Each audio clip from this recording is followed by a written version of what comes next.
นี่เป็นครั้งแรกที่ผมมาไต้หวันพูดตามตรง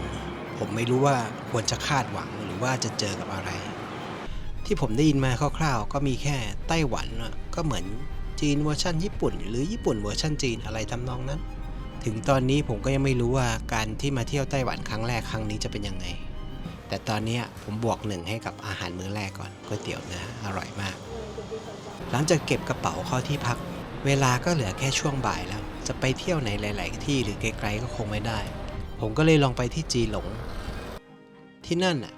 ก็มีท่าเรือกับตึกแถวหลากสีที่จงใจทำให้ตัดกับท้องทะเลสีฟ้าภาพของผู้คนที่ทำธุรกิจกับนักท่องเที่ยวและผู้คนที่ใช้ชีวิตอยู่ที่นั่นจริงๆได้สะท้อนความแตกต่างและก็ขัดแย้งกันอย่างน่าประหลาดผมดื่มกาแฟก่อนที่จะนึกได้ว่าสิ่งที่เพื่อนผมเตือนก่อนมาไต้หวันนั่นก็คือที่เนี่ยฝนตกบ่อยมากแต่จากที่เจอวันนี้นะ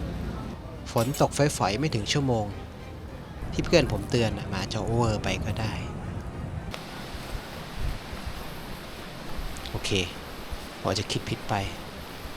วันนี้วันที่2ของการเดินทางเมฆฝนเหนือเกาะไต้หวันก็เหมือนจะแกล้งเทน้ำใส่หัวผมตลอดเวลา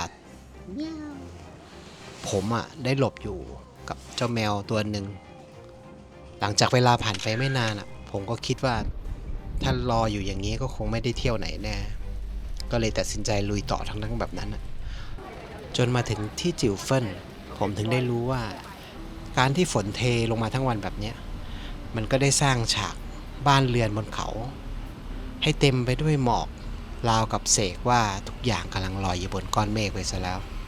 วันที่3ถึงแม้ว่าท้องฟ้าจะเต็มไปด้วยก้อนเมฆแต่ก็เป็นเมฆสีขาวหวังว่าวันนี้คงไม่มีการแกล้งกันอะไรอีกของท้องฟ้านะเป้าหมายวันนี้ก็คือทะเลสาบที่ใหญ่ที่สุดในไต้หวัน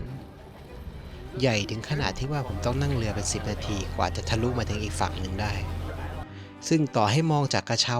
ที่ลอยข้ามผ่านภูเขา2 ลูกผมก็ยังไม่รู้สึกเลยว่าทะเลสาบมันเล็กลงสักนิดแล้วยังมารู้ทีหลังอีกด้วยว่าที่เนี่ยคือที่อยู่ของชนเผ่าดั้งเดิมของเกาะไต้หวันก่อนที่จะมีชาวจีนอพยพมาอยู่ซะอีกถ้าหากว่าธีมของเมื่อวานคือน้ำวันนี้ก็คงเป็นป่าถึงตรงนี้ก็อาจจะมีคนถามว่ามาประเทศที่เจริญกว่าตัวเองทั้งทีทำไมถึงเที่ยวแต่ธรรมชาติไม่ไปเที่ยวตึกร้างบ้านช่องดูความทันสมัยผมเองก็ไม่รู้จะบอกว่ายังไงเพราะวิดีโอมันไม่สามารถถ่ายทอดความเย็นชื้นของอากาศกลิ่นไม้เปียกๆของป่าโบราณอายุมากกว่า1,000 ปีนี้ได้บอกได้แค่ว่า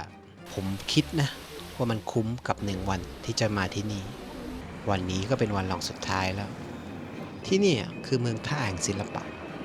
เอาจริงๆนะผมเกลียดศิลปะโดยเฉพาะศิลปะสมัยใหม่ที่เป็นอะไรก็ไม่รู้แล้วก็มีคนมาเสกคำพูดเสกความหมายเกินจริงเติมลงไปให้มันมีค่าขึ้นมาแต่ถ้าคิดว่าที่เนี่ยคือสตูดิโอถ่ายรูปขนาดใหญ่โดยที่เราไม่ต้องจ่ายเลยสักบาทผมว่ามันก็เป็นอะไรที่ไม่เลวนักนะแล้ววันสุดท้ายก็มาถึงวันนี้ก็เมฆมากเหมือนเคยเอาจริงๆวันนี้เป็นวันฟรีที่ผมไม่ได้วางแผนอะไรมาอย่างชัดเจนมากนักผมขึ้นรถไฟขึ้นเหนือไปยังตั้มสุยนั่งดูคนตกปลากินของเล่นจากนั้นก็กลับมาเที่ยวหอรำลึกเจียงไคเชกแล้วก็ตบท้ายด้วยที่หมายยอดฮิตตึกไทเป101เป็นที่ที่ทุกคนจะเช็คอินว่าตอนนี้เรามาถึงไต้หวันแล้วนะ6 วันที่ผ่านมาผมได้ยินว่าไต้หวันคือจีนผสมญี่ปุ่นหรือญี่ปุ่นผสมจีนซึ่งก็ไม่ผิดซะทีเดียวแต่ถ้าจะให้ผมนิยามไต้หวันในฐานะคนที่ถ่ายรูป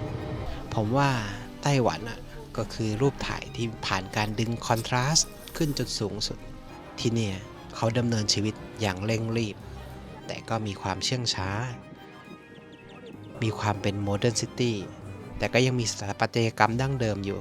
ไหนจะยังตึกสูงและธรรมชาติอันยิ่งใหญ่ที่อยู่คู่กันอย่างน่าประหลาดสุดท้ายก็คือเมืองนี้คือเมืองที่กำลังมุ่งหน้าไปยังอนาคตแต่ก็ยังรักษาอนุสรณ์สถานทางประวัติศาสตร์ให้ทุกคนรำลึกถึงและพวกคุณมองไต้หวันแบบไหน